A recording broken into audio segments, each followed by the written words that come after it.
Welcome to Motivated to Lead podcast, helping you become a better leader.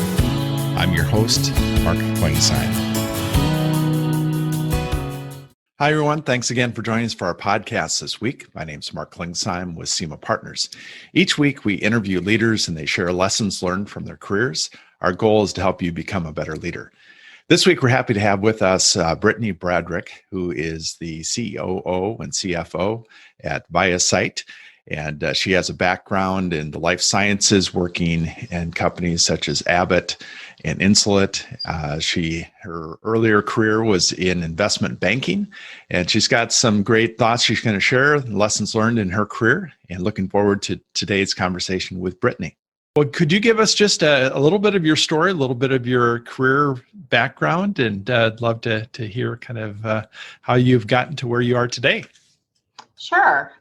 So I think my background really is, I think of it as kind of 4 chapters on the bookshelf. So the first is after college, I was a Federal Reserve bank examiner in St. Louis, and I did that for 3 years before going to business school.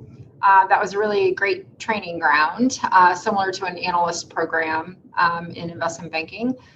And after business school, I went into investment banking. I did that for a little over 7 years, and primarily focused on the life science space, both biotech and medtech, and then joined the corporate side and was there for 10 years doing strategy, corporate development, alliance management type activities, some venture investing. And then more recently have moved to the CFO, COO role at a biotech company here in San Diego. So kind of all interrelated, but different types of roles in the life science space. So I like to ask this question of pretty much every guest. If they were able to spin back time to that age of 22, knowing what you know now, what advice would you give yourself? I think I would tell myself it's okay to not know what the end game is, and be open to everything, right? Be open to opportunity, be open to mentors, be open to taking a side route that doesn't necessarily seem linear on the path that you have been on. But in retrospect, I think makes a lot of sense. I think I've always tried to take advantage of just opportunities to grow and kind of feed things that were of particular interest to me. And so I would give myself that advice. And then maybe a little less professionally, I would give myself the advice to just have more fun. Yeah, absolutely. 22, you've got some time to figure it out, and you don't have to have it figured out in the first couple of years there. So any advice that you received that looking back on you wish you would have ignored?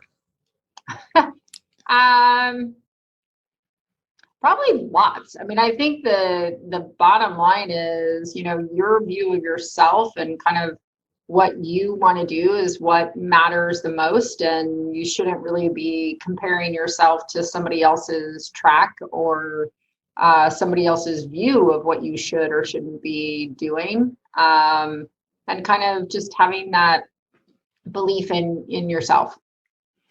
So talk a little bit about the importance of mentors in your career. Was that something that you purposely had mentors, or did they just kind of happen throughout your career? It's interesting. I've had this discussion about mentors with a couple different people, including, I think, a panel discussion that we had on mentors.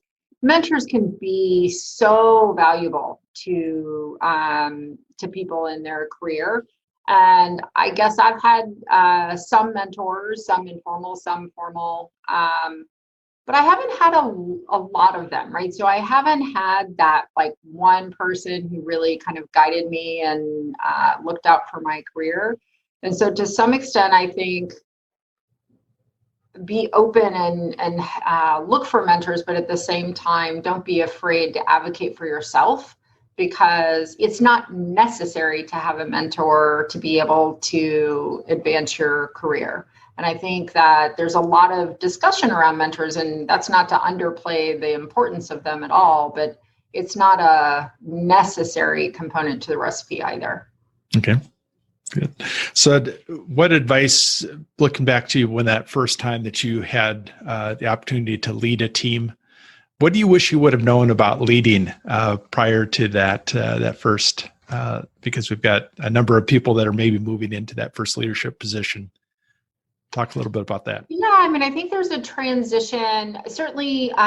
So in investment banking, there's a transition from being the doer to being kind of the front facing person with the client. And then I think on the leadership side, when you're younger in your career, you're trying to learn and you're trying to grow and you're trying to kind of prove your worth, so to speak. But really leading is about bringing out the best in other people, right? And so, if they're learning and they're growing and they're contributing, then, you are doing what you're supposed to be doing. You are leading people to be the best that they can be. So, surround yourself with smart people, smarter than yourself, hopefully. Try to bring out the best in them and get out of their way, right? Like, don't, let them shine, let them do what they are there to do. We talked a little bit previous, just what we've all experienced in the last 11 months, coming up on almost a year now, that we've all been going through kind of a similar experience globally. Talk a little bit about some lessons that you've learned in the last year. And I think you had even an interesting experience, just even coming to your company and just all that's involved with COVID and in that. But talk a little bit about that. Yeah, so it's been COVID's been hard on everybody and in different ways at different age groups. But I took a new job and moved across the country and bought a new house and sold a house. And, I've done a lot during this COVID timeframe, and it's been different than the normal process would have been. But I've gotten through it. I was trying to think if it was better in any ways. I'm sure that it has, but I can't offhand think of right. them. It's no doubt been a hard time for all of us, but I think you just find a new way of doing things. And I think all of us will land in kind of a new normal, which is probably somewhere between where it was before COVID and where it's been during COVID. And so I think it's challenged us in different ways to communicate with each other, to find ways to connect. I also I've dressed up every day. And so I think for me, that's a way of putting that separation between the home and the continual Zoom meetings that we've all been having. And so setting some boundaries, I think, for yourself is also important. Anything that you've learned around planning during this time? I think at the front end, at least what I sensed a lot of the leaders were saying is that long-range planning was 30 days. And at one point, and now it seems like things are kind of, people have settled into kind of more routine, figuring things out, and now are starting to think a little bit long-term. Talk about that as far as how do you plan during this time? What are some things that you've learned about that? I think it's a tale of two cities. So one is trying to plan for the future and understand kind of where you're going. I think that's, it's so critical to understand what you're doing on your kind of 1 year, 3-year plans. But at the same time, they need to be flexible because, someone on your manufacturing team gets diagnosed with COVID, and then that plant, that build then gets delayed, which then delays your clinical trial. So there's a lot of, we're trying to be very thoughtful about how we're setting up the work environment for those that do need to be here related to COVID. But, things change pretty quickly at the county level, but also kind of, as I had indicated, if somebody gets diagnosed, right? And so I think, you just have to be able to roll with the punches. So what are some things that you've found as far as been helpful just to keep current with trends in your space? You probably are part of networking groups and other groups that professional associations. Anything that you've found that's been beneficial as far as just to kind of keep up to date on the kind of professional side of things? Yeah, I'd say like it's interesting. It's been a little bit easier and a little bit harder. So first of all, I moved to a new city, right? And so me meeting new people or networking has certainly taken on a new flavor. Mm-hmm. I'm sure that I would have met more people and done more networking than I already have, but I have been able to meet some people and join some networking teams here locally on Zoom, different meetings. Some folks have done some interesting events on Zoom. And then the other thing is just catching up, I think, with kind of past colleagues at Abbott or Insulet. It's always good to reconnect with people that you do know well and can have easy conversations with. I think maybe the bigger challenge is that we are in a continual back-to-back Zoom meeting frenzy. And so finding that time to work in networking type things is really important, but a little bit more harder to do. And because we're not going to conferences and we're not going to the airport even and running into people, right? Like there are just that natural way of connecting with people that we're not doing now.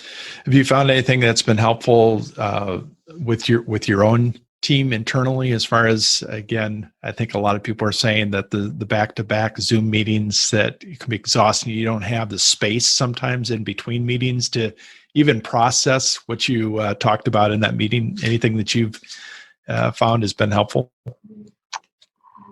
No, this is probably a case of like, do what I say, not what I do. My schedule's pretty ugly. I'd like to have a little more structure in my day and have a little planned kind of intervals where I am able to collect my thoughts or even grab a sandwich for lunch. But business needs dictate that a little bit. So I think that trying to create some type of structure is certainly important. And maybe just creating that boundary where you're kind of, when you're on, and when you're off, you're off. So trying to spend some quality time with your family or your friends at the end of the day is really important to kind of maintaining that sanity. And of course, some mental time to meditate or work out or those type of things. Okay. Any books that you have that you would recommend to leaders that has made an impact on you? Yeah. So I would say one of the books that I think is really interesting is called Never Eat Alone. And that's actually about what we just were talking about. Mm-hmm. It's about kind of connecting and, networking with people. How to Win Friends and Influence People is a good one. Very, very old, but I think timeless. Having worked at Abbott, I think Good to Great was an amazing book that continues to, resonate. And probably the last thing is more a book I read about a year or two ago called You Are a Badass. And a little bit about, just kind of owning your own vision for yourself and your own space and kind of manifesting and kind of, creating a vision for that. And I thought that was really impactful. So outside of work, what do you do to recharge? I know you came from a cooler climate to where you are. You're actually in a great spot to be in February, since we're looking out at snow and you're not. Yeah, I'm happy to not be shoveling snow at the moment. Yeah. Although I will be paying the sunshine tax. So Yeah. I primarily recharging with my family and reading. I am endeavoring to practice meditating more often. And I think that has a lot of benefits, but it's not so easy to work that in. So I'm working to do that as well. So any parting advice that you would give to a new leader? I think, again, nothing's more important than your belief in yourself. And then the last thing I'd say is don't be afraid of failure and really stretching yourself, because hard times and failure and, really being in the muck of things is when you learn. That's when you learn. That's when you grow, when you, create new insights and build new skill sets. And so, embrace them. Thank you for listening to the Motivated to Lead podcast. Please subscribe on iTunes. You can also see a video version of this interview at motivatedtolead.com. This podcast is brought to you by SEMA Partners, helping you find your next great leader.